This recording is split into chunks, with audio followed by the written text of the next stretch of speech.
معزز و مکرم بزرگ حضرات، نوجوانان اہل سنت، پیارے بچوں، السلام علیکم ورحمۃ اللہ تعالی وبرکاتہ۔ الحمد للہ رب العالمین والعاقبۃ للمتقین والصلاة والسلام على سید الانبیاء والمرسلین وعلى آلہ الطیبین الطاہرین واصحابہ الکرام اجمعین، اما بعد فاعوذ باللہ من الشیطان الرجیم، بسم اللہ الرحمن الرحیم۔ یریدون لیطفئوا نور اللہ بافواہہم واللہ متم نورہ ولو کرہ الکافرون۔ آمنت باللہ صدق اللہ العظیم۔ وقال النبی صلی اللہ تعالی علیہ وسلم، ان اللہ یبعث لہذہ الامہ علی رأس کل 100 سنہ من یجدد لہا دینہا۔ صدق الرسول صلی اللہ تعالی علیہ وسلم۔ آئیے ہم اور آپ سب سے پہلے عقیدت و احترام کے ساتھ ہم تمام مسلمانوں کے مرکز عقیدت، محور محبت حضور رحمت عالم نور مجسم صلی اللہ تعالی علیہ وسلم کی بارگاہ مقدسہ میں ہدیہ درود پیش کریں، پڑھیں بآواز بلند، اللہم صلی علی سیدنا و مولانا محمد معدن الجود والکرم و آلہ و اصحابہ و بارک وسلم۔ جیسا کہ میں نے پچھلے جمعہ اشارہ کیا تھا کہ یہ ماہ مبارک ماہ صفر المظفر ہے، اور اس مہینے میں 2 مجدد کا یوم وصال بھی ہے۔ 25 صفر المظفر کو مجدد اعظم امام اہل سنت الشاہ امام احمد رضا خان قادری برکاتی بریلوی علیہ الرحمہ، اور 28 صفر المظفر کو مجدد الف ثانی حضرت سیدنا شیخ احمد سرہندی فاروقی علیہ الرحمہ کا یوم وصال ہے۔ تو آج کے جمعہ ہم مجدد کون ہوتے ہیں، مجدد کی تعریف کیا ہے، ان کا مقام و مرتبہ کیا ہوتا ہے، اور ساتھ ہی ساتھ پہلی صدی سے لے کر 14 صدیوں تک کون کون مجدد تشریف لاتے رہے، مختصر انداز میں آپ کے سامنے بیان کریں گے انشاءاللہ عز و جل۔ آپ بغور سماعت کریں گے تو آپ کے علم میں اضافہ ہوگا اور آپ کے عقیدے کو بھی تقویت پہنچے گی۔ ایک مرتبہ پھر درود شریف پڑھ لیں، اللہم صلی علی سیدنا و مولانا محمد معدن الجود والکرم و آلہ و اصحابہ و بارک وسلم۔ اللہ تبارک و تعالی نے حضرت سیدنا آدم علیہ السلام سے لے کر ہمارے نبی علیہ الصلاۃ والسلام تک برابر انبیاء و رسولان عظام کو بھیجتا رہا، اور انبیاء کے مبعوث ہونے اور ان کے تشریف لانے کا مقصد یہ رہا کہ انسان کو اللہ تبارک و تعالیٰ کی جانب لے جائے، اور جو گمراہیت ہے اسے ختم کرے اور انہیں ہدایت تک پہنچایا جائے۔ اللہ تبارک و تعالیٰ کا یہ کرم، یہ فضل ہے کہ یہ سلسلہ برابر ہمارے درمیان میں چلتا رہا، یہاں تک کہ پچھلے انبیاء اکرام کے دور کو جب ہم دیکھیں تو یہ معلوم ہوتا ہے کہ ایک نبی تشریف لاتے، قوم کو ہدایت کی دعوت دیتے، ایک رب تبارک و تعالیٰ کی جانب بلاتے اور تمام تر دین اسلام کی احکام اور تبلیغ پہنچاتے، اور جب ایک نبی علیہ الصلاۃ والسلام کا دور اور زمانہ ختم ہوتا تو دوسرے نبی تشریف لاتے۔ اسی طریقے سے جب ان کا دور اور زمانہ ختم ہوتا تو تیسرے نبی یا رسول تشریف لاتے۔ تو معلوم یہ ہوا کہ پچھلے زمانے میں ہر ایک نبی قوم کے درمیان میں آتے رہے اور لوگوں کو ہدایت اور تبلیغ اسلام کرتے رہے، لیکن ہمارے نبی علیہ الصلوۃ والسلام خاتم النبیین یعنی آخری نبی بن کر تشریف لائے۔ ہمارے نبی علیہ الصلوۃ والسلام آخری نبی بن کر تشریف لائے، اور آپ ہی کی ذات اطہر پر آپ ہی کی ذات اطہر پر نبوت کا دروازہ بند ہو گیا، یعنی اب آپ کے بعد کوئی نبی نہیں آ سکتا، کوئی نبی پیدا نہیں ہو سکتا۔ کیوں؟ اس لیے کہ ہمارے نبی یہ آخری نبی ہیں۔ تو ہمارے نبی علیہ الصلوۃ والسلام تشریف لائے اور لوگوں کو حق کی دعوت دیتے رہے، اور حق اور باطل میں امتیاز کیسے ہوتا ہے آپ نے وہ بھی بتایا، اور ایک انسان کے لیے، مسلمان کے لیے نجات کا راستہ کیا ہے،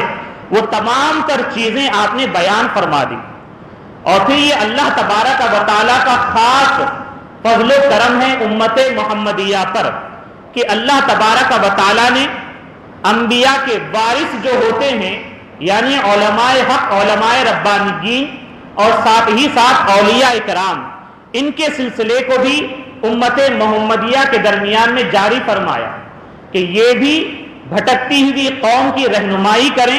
انہیں بھی ہدایت کی دعوت دیتے رہیں تاکہ یہ گمراہی کا شکار نہ ہو۔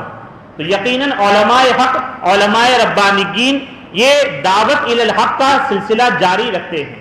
اولیاء کرام بھی بھٹکتی ہوئی قوم کو راہ حق پر لاتے ہیں۔ لیکن عام طور سے علماء نے، محققین نے یہ فرمایا ہے کہ جب ایک صدی شروع ہوتی ہے اور ایک صدی کا جب ختم کا حصہ آتا ہے تو ایسے موقع پر ایسے فتنے آ جاتے ہیں کہ بہت سارے معاملات دین میں داخل کر دیے جاتے، حق اور باطل کے درمیان میں تمیز کرنا بڑا مشکل ہو جاتا ہے، اور بہت سارے فتنے پیدا ہو جاتے ہیں۔ تو اللہ تبارک و تعالیٰ خصوصی طور پر ایسے موقع پر امت کی رہنمائی کے لیے جس بندہ خاص کو امت کے درمیان میں بھیجتا ہے وہی مجدد ہوتا ہے۔ بولیے سبحان اللہ۔ سمجھ رہے ہیں آپ حضرات؟ ایک صدی شروع ہوتی ہے یعنی 100 سال مکمل ہوتے، صدی کہتے ہیں 100 سال کو، اور ہجرت کے جو ہے 1400 سال ختم ہو چکے ہیں۔ ہر ایک صدی میں مجدد آتے رہے۔ اب آپ کے علم میں اضافہ کے لیے ہم یہ بھی بتا دیں کہ مجدد کہتے کسے ہیں اور مجدد کا آنا یہ کس حدیث مبارک سے ثابت ہے؟ تو سنن ابو داؤد کی حدیث شریف ہے، ساتھ میں اس حدیث مبارک کو مستدرک میں بھی امام حاکم نے درج کیا ہے، اور امام بیہقی نے بھی اپنی کتاب مدخل میں درج کیا، اور اس کے علاوہ بہت سارے محدثین نے اس حدیث مبارکہ کو اپنی اپنی کتاب میں تحریر فرمایا۔ اور وہ حدیث شریف کیا ہے؟ یہ حدیث شریف وہی ہے جسے ابھی ہم نے خطبے میں پڑھا ہے۔ ہمارے نبی علیہ الصلوۃ والسلام کا فرمان عالی شان ہے، ان اللہ یبعث لہذہ الامہ علی رأس کل 100 سنہ من یجدد لہا دینہا، کہ بے شک اللہ تبارک و تعالی اس امت میں بھیجتا ہے، بے شک اللہ تبارک و تعالی ان اللہ یبعث لہذہ الامہ، بے شک اللہ تبارک و تعالی اس امت کے لیے یا اس امت میں برابر ایک ایسے شخص کو صدی کے آغاز میں بھیجتا ہے جو من یجدد لہا دینہا، جو دین کی تجدید کرتا ہے۔ یہ حدیث رسول علیہ الصلوۃ والسلام سے یہ معلوم ہوتا ہے کہ یہ اللہ تبارک و تعالیٰ کا خاص فضل ہے کہ امت محمدیہ کے درمیان میں ہدایت و رہنمائی کے لیے ہر ایک صدی کے آخر اور ابتدا میں ایک مجدد کو بھیجتا ہے۔ اور آپ اگر الفاظ حدیث پر غور کریں تو مجدد کی اہمیت کیا ہوتی ہے، مجدد کا مقام و مرتبہ کیا ہوتا ہے، مجدد کا منصب کیا ہوتا ہے، وہ آپ سمجھ سکتے ہیں۔ آپ جانتے ہیں کہ دنیا میں ہزاروں ہزار لاکھوں لاکھ انسان روزانہ پیدا ہوتے ہیں کہ نہیں ہوتے ہیں؟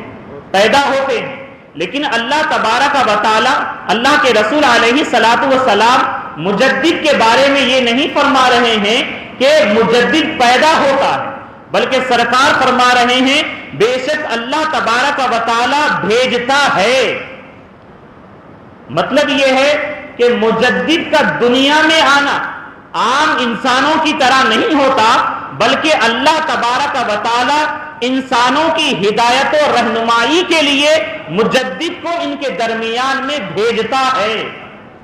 ایک خاص مقصد کے لیے بھیجتا ہے۔ اور وہ مقصد کیا ہوتا ہے؟ وہ مقصد یہی ہوتا ہے کہ ابتدائے صدی سے لے کے آخر صدی تک جو دین میں بری باتیں ملا دی گئی ہے، حق اور باطل کے درمیان میں جو امتیاز باقی نہ رہا، یا پھر سنتیں مٹا دی گئی ہیں، یا پھر ایسی باتیں جو دین کا حصہ ہے اسے بھلا دی گئی ہیں، تو مجدد آ کر ان تمام تر باتوں کا احیاء فرماتا ہے۔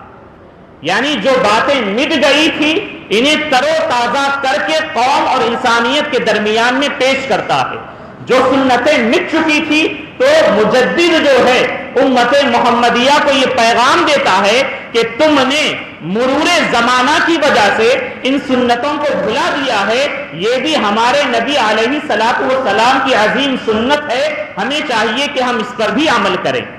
اس کے علاوہ بہت ساری الحاد اور بے دینی کی چیزیں جو دین میں ملا دی جاتی اور لوگ اپنی بدعمالیوں کی وجہ سے اسے دین کا حصہ سمجھنے لگتے ہیں، تو مجدد آ کر کھرے اور کھوٹے کی پہچان کر کے بتا دیتا ہے کہ یہ باطل ہے اور یہ دین کا حصہ نہیں ہے، بلکہ اصل دین جو ہمارے نبی نے صحابہ تک پہنچایا، صحابہ نے جو تابعین تک پہنچایا، جو قرآن اور حدیث سے ثابت ہوتا ہے، وہ یہ دین ہے۔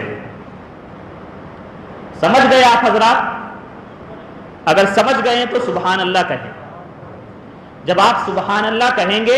تو ہمیں بھی خوشی ہوگی کہ الحمدللہ آپ ہماری بات سمجھ رہے ہیں، اور جیسے جیسے آپ اپنے سمجھنے کا اظہار کریں گے تو ہماری بھی خواہش یہ ہوگی کہ دین کی وہ اہم باتیں جو عام طور سے آپ سنتے نہیں ہیں، جانتے نہیں ہیں، ان باتوں کو آپ کے سامنے ہم بیان کریں،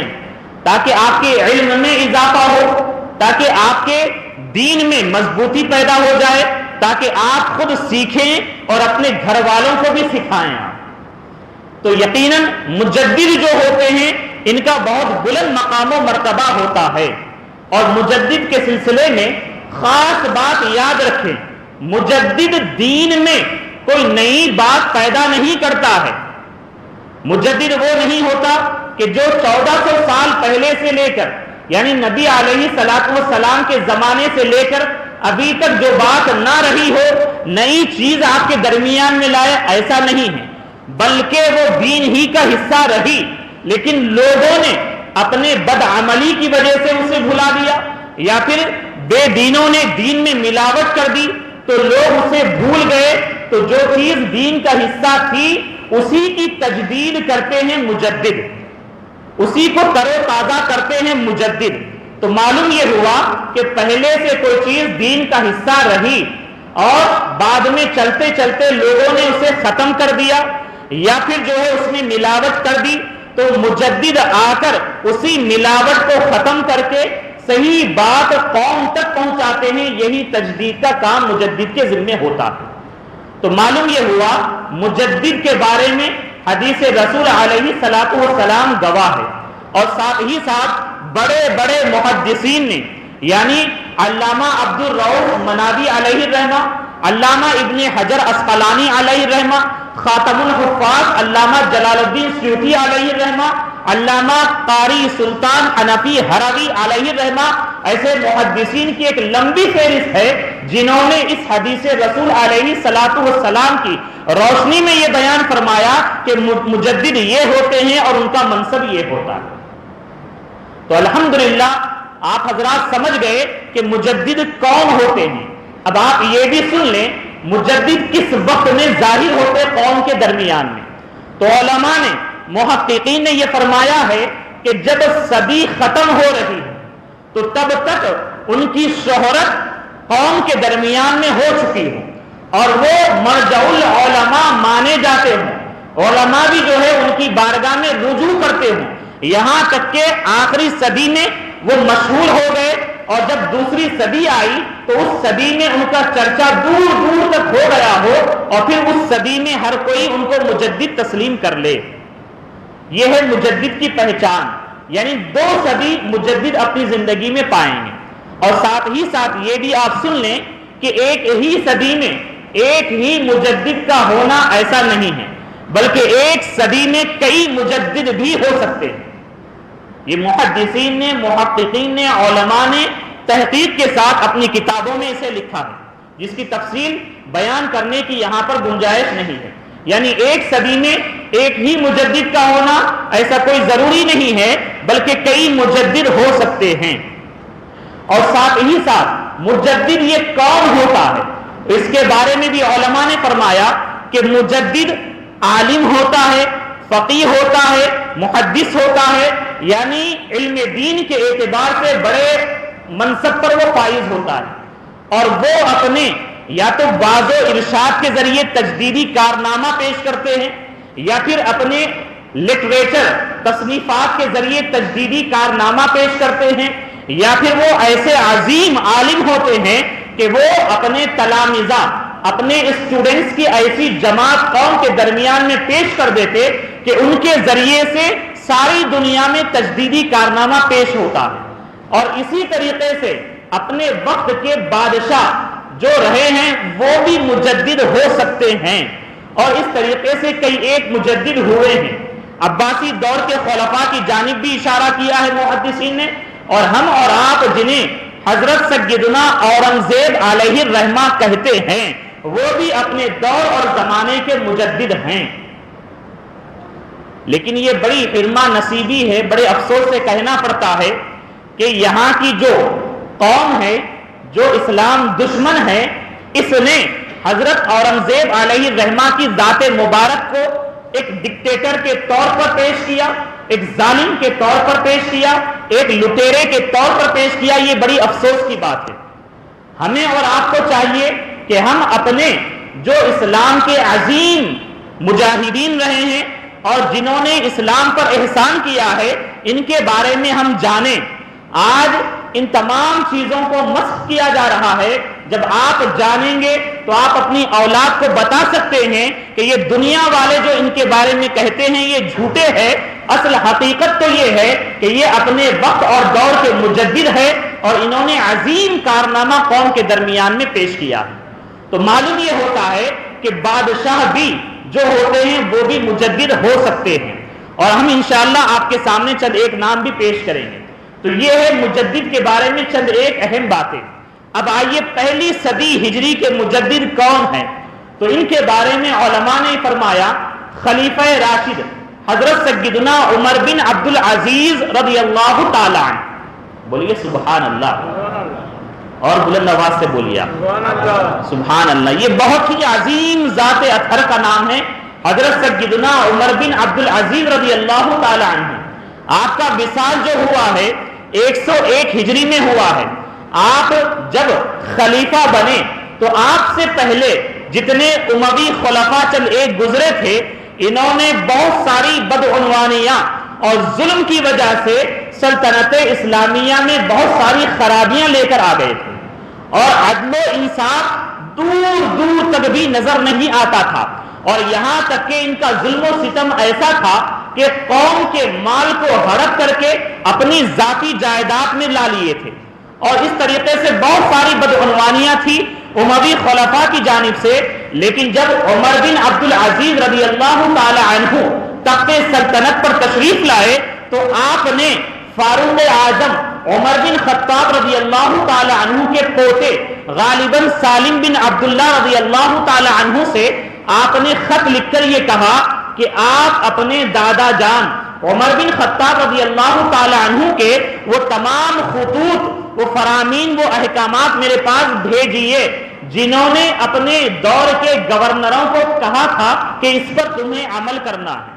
وہ چیزیں اگر میرے پاس آ جائے گی میں بھی اسی کے مطابق عمل کروں گا، اور جتنے گورنر ہے حکام ہے اس پر عمل کرواؤں گا. تو عمر بن عبد العزیز رضی اللہ تعالی عنہ کا تجدیدی کارنامہ یہ ہے کہ اس دور میں آتے آتے عدل و انصاف ختم ہو چکا تھا، لیکن آپ نے سلطنت اسلامیہ کی ذمہ داری سنبھالنے کے بعد ایسا عدل و انصاف قائم کیا، لوگ کہنے والے یہ کہنے لگے ہمیں یہ محسوس ہوتا ہے کہ فاروق اعظم رضی اللہ تعالی عنہ کا دور پلٹ کر آ گیا۔ سبحان اللہ، یعنی مثال اس طور پر دینے لگے کہ آپ کے عدل و انصاف کا عالم یہ ہے کہ ایک ہی تالاب سے بکری اور شیر دونوں پانی پینے لگے، یعنی ظالم میں اب ہمت نہ رہی کہ مظلوم پر اپنے ظلم کا اظہار کرے۔ کیوں؟ اس لیے کہ عمر بن عبد العزیز رضی اللہ تعالی عنہ نے عدل و انصاف کو عام کر دیا تھا، اور اس کے علاوہ جتنے گورنر تھے، جتنے گورنمنٹ کے حکومت کے ذمہ دار تھے اور جن کے پاس ناجائز طور پر بہت سارا مال تھا، جائیداد تھی، اور دوسروں کا مال ہڑپ کر کے اپنی ملکیت آپ نے بنا لی تھی، تو آپ نے سب سے پہلے یہ حکم جاری کیا کہ جس نے ایسا کیا ہے وہ تمام مال غنیمت ہے اور وہ تمام کا تمام بیت المال میں جمع ہونا چاہیے۔ اور انہوں نے سب سے پہلے اپنی ذات سے اسے شروع کیا۔ سبحان اللہ، یعنی عام طور سے ہوتا یہ ہے کہ حاکم حکم تو دیتا لیکن اپنی ذات کو بھلا دیتا ہے، لیکن عمر بن عبد العزیز رضی اللہ تعالی عنہ اپنے پاس، یہاں تک کہ اپنی اہلیہ زوجہ کے پاس ان کے والد نے یعنی آپ کے سسر نے ایک انگوٹھی دی تھی اور اس پر ایک نگینہ لگا ہوا تھا، تو وہ نگینہ بھی نکال کر آپ نے بیت المال میں جمع فرما دیا۔ یہ عمر بن عبد العزیز رضی اللہ تعالی عنہ کی ذات اطہر ہے، اور اس طریقے سے آپ نے قوم کے درمیان میں عدل و انصاف کو قائم کیا، اور ساتھ ہی ساتھ علم حدیث کو باضابطہ طور پر جس نے مدون کیا، جمع کیا، محدثین کو جمع کر کے، اس کا بھی صحرا جو ہے عمر بن عبد العزیز رضی اللہ تعالی عنہ کے سر پر آتا ہے، اس کے بھی آپ ہی بانی ہیں۔ تو اس طریقے سے آپ نے اپنے دور اور زمانے میں تجدیدی کارنامے پیش کیے۔ تو پہلی صدی ہجری کے مجدد حضرت سیدنا عمر بن عبد العزیز رضی اللہ تعالی عنہ ہیں، اور دوسری صدی ہجری میں جب فتنہ آیا منکرین حدیث کا، یعنی حدیث کی حجیت کا انکار کرنے لگے، ایسے لوگ پیدا ہو گئے وہ یہ کہنے لگے کہ ہم حدیث کو دلیل اور حجت نہیں مانتے، ہمارے لیے قرآن کافی ہے۔ بعض یہ کہنے لگے کہ ہم جو حدیث میں کئی ایک قسمیں نکالنے لگے، اور نکال کر وہ کہنے لگے کہ ہم اس کو مانیں گے، اس کو نہیں مانیں گے، اور بعض کو مطلقاً سرے سے ہی جو ہے حدیث کی حجیت کا انکار کرنے لگے۔ تو ایسے موقع پر حضرت سیدنا امام محمد بن ادریس شافعی علیہ رحمہ، جنہیں ہم اور آپ امام شافعی علیہ رحمہ کہتے ہیں، یعنی 4 مذاہب ہیں جو حق ہیں، یعنی مذہب حنفی، مذہب شافعی، مذہب حنبلی، مذہب مالکی۔ آج دنیا بھر میں جتنے مسلمان ہیں ان کے لیے ضروری اور لازم ہے کہ ان 4 میں سے کسی ایک کی ضرور تقلید کرے۔ اگر وہ تقلید کا انکار کرتا ہے تو وہ سچا مسلمان ہی نہیں ہے، ضروری اور لازم ہے۔ تو انہی 4 میں سے ایک بڑا نام جو ہے امام شافعی رضی اللہ تعالی عنہ کا ہے۔ تو آپ جو ہے اس دور اور زمانے میں عظیم خدمات انجام دیتے ہوئے ان منکرین حدیث کا آپ نے رد فرمایا، اور ایک بہترین رسالہ جس کا نام ہی رسالہ ہے الرسالہ، آپ نے تحریر فرما کر ان تمام کی بری باتوں کا رد کیا، اور آپ نے یہ ثابت فرمایا قرآنی آیات کے ذریعے سے اگر تم رسول پر ایمان لاتے ہو اور رسول کی اطاعت کا دعویٰ کرتے ہو تو تمہارے لیے ضروری اور لازم ہے حدیث کی حجیت کا اقرار کرو، ورنہ تم مسلمان ہی نہیں رہو۔ یہ امام شافعی علیہ رحمہ دوسری صدی ہجری کے مجدد ہیں، اور اسی طریقے سے اس آخر میں اسی دور اور زمانے کے بارے میں بعد میں یہ کہا امام احمد ابن حنبل رضی اللہ تعالی عنہ بھی دوسری صدی ہجری کے ہیں مجدد، اور بعد میں آپ کو تیسری صدی ہجری میں گنا ہے، اور امام احمد ابن حنبل رضی اللہ تعالی عنہ آپ بھی مذہب حنبلی کے امام ہیں آپ، اور آپ کی بہت ساری خدمات ہیں، اور خاص آپ کے دور اور زمانے میں جو فتنہ پیدا ہوا وہ خلق قرآن کا فتنہ تھا۔ یعنی ایک بادشاہ گزرا جس کا نام مامون ہے، اور یہ برے علماء کی صحبت میں رہتا ہوا، علماء سو کی صحبت میں رہتا ہوا، یہ کہنے لگا کلام اللہ یہ مخلوق ہے معاذ اللہ، اور صرف کہا نہیں بلکہ زبردستی اپنے ظالم حکمرانوں کے ذریعے سے لوگوں کو، علماء کو ماننے پر مجبور کیا اس نے، اور جو نہیں مانتا یہاں تک کہ اسے قتل کر دیا گیا اور طرح طرح کی اذیتیں اس پر دی گئی۔ تو اس دور اور زمانے میں جس نے ڈٹ کر ایسے فتنے کا مقابلہ کیا اس ذات کا نام امام احمد ابن حنبل رضی اللہ تعالی عنہ۔ اور امام احمد ابن حنبل رضی اللہ تعالی عنہ نے ابتدا میں یہی بیان کیا کہ کلام اللہ یہ مخلوق نہیں ہے، یعنی اللہ تبارک و تعالیٰ کا کلام ہے، یہ غیر مخلوق ہے۔ جب اس بات کا پتہ مامون بادشاہ کو چلا تو اس نے یہ کہا کہ جو اس بات کا اقراری ہے اور یہ کہتا ہے کہ مخلوق نہیں ہے اسے میرے دربار میں بھیجا جائے۔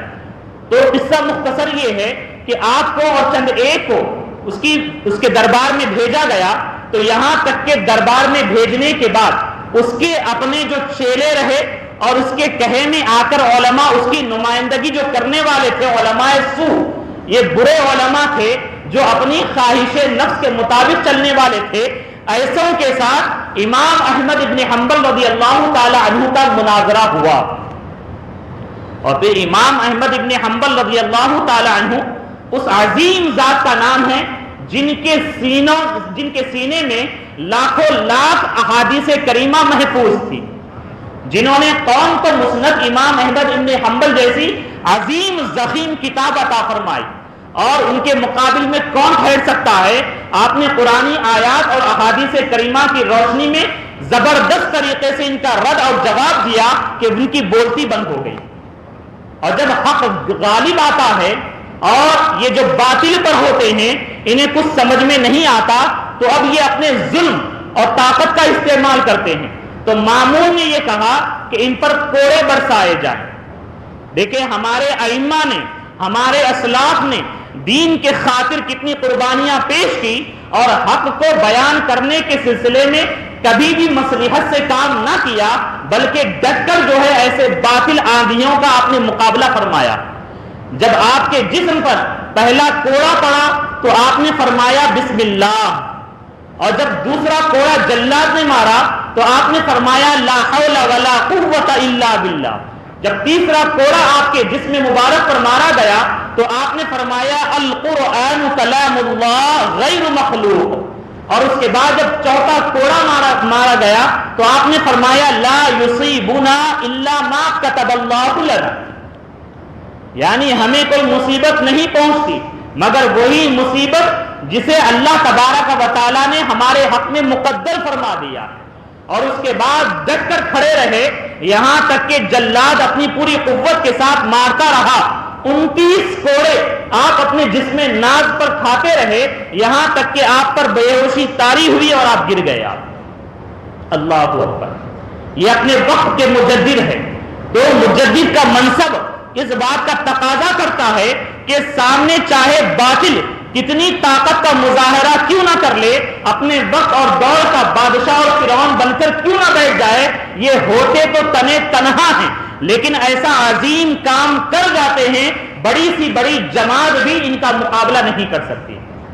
تو یہاں تک کہ امام احمد ابن حنبل رضی اللہ تعالی عنہ بے ہوش ہو گئے اور پھر آپ کو جیل میں ڈال دیا گیا۔ مامون مر گیا اور اس کے بعد اس کا بیٹا خلیفہ بنا، اور وہ بھی ایسے ہی بدبخت تھا، اس نے بھی اسی بات کا اظہار کیا واثق باللہ۔ تو اس کے بعد اس نے بھی ظلم و زیادتی کی اور اس کے بعد یہ فتنہ چلتا رہا یہاں تک کہ وہ بھی مر گیا، اور اس کے بعد اس کا دوسرا بیٹا وہ بھی خلیفہ بنا یہاں تک کہ وہ بھی اسی فکر کو عام کرتا رہا یہاں تک کہ وہ بھی مر گیا۔ اور اس کے بعد جو چوتھا خلیفہ آپ کی زندگی میں بنا جس کا نام غالب المتوکل باللہ ہے، یہ جب آیا تخت سلطنت پر تو اس نے وہی کہا جو امام احمد ابن حنبل رضی اللہ تعالی عنہ برسوں سے کہتے رہے۔ سبحان اللہ!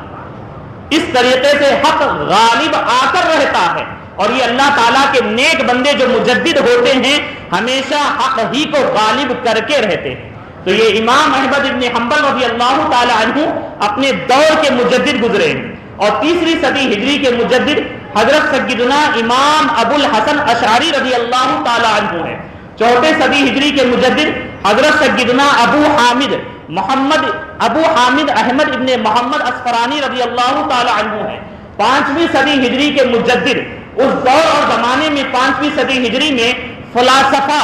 کا بڑا غلبہ ہو چکا تھا، لوگ اپنی عقل کی کہنے لگے تھے، اور یہاں تک کہ اپنے عقل کے سلسلے میں ایسے فیصلے کرنے لگے تھے جو شریعت اسلامیہ کے قوانین ہے اس کو مٹانے لگے، اور شریعت مطہرہ کو کمزور کرنے لگے، اور ان کے جھانسے میں بھولی بھالی جو مسلمان عوام ہوتی ہے وہ بھی آنے لگی۔ اس دور اور زمانے میں اللہ تبارک و تعالیٰ نے اسی کے جواب کے طور پر حضرت سیدنا ابو حامد محمد ابن محمد غزالی علیہ الرحمہ کو پیدا فرمایا اور ان کے درمیان میں مبعوث فرمایا، جنہیں ہم اور آپ امام غزالی علیہ الرحمہ کہتے ہیں۔ آپ نے فلاسفہ کی زبان ہی میں فلاسفہ کا ایسے پرانی اصول و قوانین کی روشنی میں رد فرمایا کہ آپ کے دور اور زمانے کے جتنے فلاسفہ تھے جو سقراط کی گن گاتے تھے وہ بھی دم توڑ چکے، اور اس کے بعد مذہب اسلام کا پرچم پھر ایک مرتبہ لہرانے لگا۔ اور ساتھ ہی ساتھ تصوف کے بارے میں بھی آپ نے ایسے اہم کارنامے انجام دیے کہ جس کو پڑھ کر جس کو سن کر جو لوگ گمراہیت کے شکار ہو چکے تھے پھر ایک مرتبہ تائب ہو کر توبہ ہو کر داخل اسلام ہوئے۔ امام غزالی علیہ رحمہ کا عظیم جو کارنامہ ہے احیاء علوم الدین ہے، یہ ایسی عظیم کتاب ہے تصوف کی، فن تصوف کی، کہ بڑے بڑے محدثین علماء نے فرمایا کہ اگر دین اسلام کا علمی خزانہ سارا کا سارا ختم ہو جائے، صرف احیاء علوم الدین باقی رہے تو ہم اس کے ذریعے دین اسلام کو پھر ایک مرتبہ لوگوں پر غالب کر سکتے ہیں۔ یہ احیاء علوم الدین ایک کتاب ہے جو امام غزالی علیہ رحمہ کی بہت ساری کتابوں میں سے ایک کتاب کا نام ہے۔ تو امام غزالی علیہ رحمہ اپنے وقت اور دور کے مجدد رہے، اور اسی دور میں تصوف اور واضح و ارشاد کے منصب پر جو عظیم شخصیت فائز ہوئی، جو سمجھیے ہمارے دلوں کی دھڑکن ہے اور جنہیں ہم اور آپ بڑی محبت کے ساتھ ہمیشہ یاد کرتے ہیں، بلکہ جب بھی پریشانی آتی ہے تو ہم کہتے ہیں یا غوث، بولیے یا غوث بولیے، ہاں الحمدللہ۔ تو غوث اعظم رضی اللہ تعالی عنہ بھی 5ویں صدی ہجری کے مجدد ہے، اور محی الدین جو آپ کا لقب ہے اس کا مطلب اور معنی ہی یہی ہے دین کو زندہ کرنے والا۔ آپ کے دور اور زمانے میں سیاسی اعتبار سے ہو یا دینی اعتبار سے ہو اسلام بہت زیادہ کمزور ہو گیا تھا، لیکن جب آپ ملک بغداد شہر بغداد میں تشریف لائے اور اس کے بعد آپ نے دین اسلام کو جو تقویت پہنچائی اپنی خدمات کے ذریعے، یہ سارا جگ جانتا ہے اور یہ روز روشن کی طرح آیا ہے کہ یقیناً آپ اپنے دور اور زمانے کے مجدد رہے۔ اس طریقے سے 6 صدی ہجری کا دور اور زمانہ آیا۔ اس دور میں حضرت سیدنا امام فخر الدین رازی علیہ رحمہ، آپ بھی عظیم مفسر ہیں، محدث ہیں اور عظیم فلسفی بھی ہیں، اور آپ نے اپنی تحریرات اور علم کے ذریعے سے مذہب اسلام کو غالب کیا۔ اور اسی دور اور زمانے میں حضرت سیدنا خواجہ غریب نواز علیہ رحمہ بھی رہے، اور آپ بھی اپنے دور اور صدی کے مجدد ہیں۔ اب تو کہیے سبحان اللہ۔ خواجہ غریب نواز جن کی نگری میں ہم رہتے ہیں، آج ہمارے دلوں میں جو چراغ ایمان روشن ہے، جل رہا ہے، یہ خواجہ غریب نواز علیہ رحمہ کا صدقہ ہے۔ الحمدللہ غریب نواز علیہ رحمہ کے صدقے میں آج گھر گھر میں جو ہم پیدائشی مسلمان ہیں، یہ آپ ہی کی تبلیغ کا احسان عظیم ہے۔ تو خواجہ غریب نواز علیہ رحمہ اپنے دور اور زمانے کے مجدد رہے، اور اس کے بعد جب صدی آئی تو اس دور اور زمانے میں بھی علم حدیث کے اعتبار سے جس ذات نے عظیم خدمات انجام دی، جنہیں ابن دقیق العید قشیری علیہ رحمہ کے نام سے جانا جاتا ہے، آپ اپنے دور اور زمانے کے مجدد رہیں، اور آپ کے ساتھ خواجہ غریب نواز علیہ رحمہ کے خلیفہ حضرت سیدنا خواجہ نظام الدین علیہ رحمہ، خواجہ نظام الدین اولیاء علیہ رحمہ، آپ بھی اپنی صدی اور اپنے دور کے مجدد رہے ہیں۔ جیسا کہ ہم نے شروع میں بتایا کہ ایک صدی میں کئی مجدد ہو سکتے ہیں، تو اس طریقے سے یہ مجددین کی فہرست ہے۔ اور جب 9ویں صدی ہجری کا دور اور زمانہ آیا، اس دور میں بھی کئی ایک مجددین رہے، انہی میں سے ایک عظیم ذات کا نام ہے خاتم الحفاظ علامہ جلال الدین سیوطی علیہ رحمہ۔ جو مصر کی سرزمین کے عظیم عالم دین ہیں، اور ایک فن نہیں بلکہ جتنے علوم و فنون رائج ہیں ان تمام میں آپ کی تحریر اور کتاب آج بھی موجود ہے۔ اور ہم آپ کو بتاتے چلیں، ایک کتاب جمع الجوامع ایسی عظیم حدیث رسول کی کتاب ہے کہ جو تقریباً 30 جلدوں پر، اور بعض نے اسے 50 جلدوں کے طور پر جو ہے سامنے قوم کے پیش کیا۔ یعنی ہم جیسے لوگ پڑھتے رہیں، پڑھنا ہمارے لیے مشکل ہو جائے، لیکن یہ اللہ تعالیٰ کے نیک بندے وہ ہیں جنہوں نے یہ ایک کتاب نہیں، ایسی کئی کتابیں، علماء نے آپ کے بارے میں فرمایا تقریباً 500 سے زائد کتابیں آپ نے تحریر فرمائی، کئی ایک علوم میں، جن کی بارگاہ میں یہ خادم کئی ایک مرتبہ حاضری کا شرف بھی حاصل کیا۔ خاتم الحفاظ علامہ جلال الدین سیوطی علیہ رحمہ، آپ مسلکن شافعی ہیں لیکن آپ نے دین کی عظیم خدمات انجام دی، اور جب 10ویں صدی ہجری کا دور آیا تو اس دور میں ایک حنفی عالم دین عظیم محدث، جنہیں اس دور میں ملا علی قاری کہا جاتا تھا، اور آج بھی انہیں یاد کیا جاتا ہے تو ملا علی قاری کہتے ہیں، یعنی آج کے دور اور زمانے کے ہزاروں ہزار علامہ ایک طرف ہوں گے، ان کی ذات مبارک ایک طرف ہوگی۔ انہوں نے بھی بہت ساری خدمات انجام دی ہے اور اپنی خدمات کے ذریعے سے تجدیدی کارنامے قوم کے سامنے پیش کیے۔ اور جب 11ویں صدی ہجری کا دور آیا تو اکبر بادشاہ کا دور تھا یہاں پر سلطنت مغلیہ کا، اور مختصر میں ہم بتا دیں چونکہ وقت کم ہے، اس دور میں اکبر بادشاہ جس پر جو ہے اس کا ابتدائی دور دیکھیں تو یہ سنی صحیح العقیدہ تھا، لیکن برے علماء کی صحبت میں بیٹھ کر اس قدر وہ بہک گیا، اپنی عقل کے مطابق چلنے لگا، یہاں تک کہ دین الہی کے نام پر ایک نئے مذہب کو قوم کے سامنے پیش کیا، اور اس میں ایسی بے دینی آ گئی کہ وہ اپنے سامنے سجدہ کرانے لگا، اور ساتھ میں سورج کی پرستش دن میں 4 مرتبہ خود بھی کرتا، ساتھ میں جو ہے جتنے بھی درباری ہوتے ان سے کرواتا، اور سب کو یہ پیغام دیتا، اور اسی طریقے سے حرام کو حلال اس نے کر دیا۔ ایسے بہت ساری فتنے اس نے پیدا کر دیے، تو اس دور اور زمانے میں اکبر بادشاہ کے نام سے بڑی بڑی سلطنتیں کامتی تھی، لیکن ایسے فتنوں کے مقابل میں جس مرد مجاہد نے، جس مرد قلندر نے ڈٹ کر مقابلہ کیا، اس عظیم ذات کا نام مجدد الف ثانی حضرت سیدنا شیخ احمد سرہندی علیہ رحمہ۔ بولیے سبحان اللہ، یہ ہمارے اسلاف ہے، یہ ایسوں کے ہم ماننے والے ہیں الحمدللہ۔ آپ اس ظالم بادشاہ کے مقابل میں کھڑے رہے اور آپ کو جیل کی صعوبتیں برداشت کرنی پڑی، لیکن آپ نے برداشت تو کیا، لیکن حق کے ساتھ کوئی مصلحت کا سودا نہ کیا، اور ڈٹ کر آپ نے اسی بات کو پیش کرتے رہے۔ اسلام کی جو صحیح تعلیمات ہے وہ یہی تعلیمات ہے، اور آپ نے جب اسے بیان کیا، یہاں تک کہ اکبر بادشاہ کا دور ختم ہوا، جب اس کا بیٹا آیا تو اس کے بعد معاملہ یہ ہوا کہ اس نے بڑی عزت کے ساتھ، احترام کے ساتھ حضرت سیدنا شیخ احمد سرہندی علیہ رحمہ کو جیل سے باہر نکالا، اور اس کے بعد آپ نے جو حق بیان کیا تھا اسی کی ترویج و اشاعت میں وہ بھی لگ گیا۔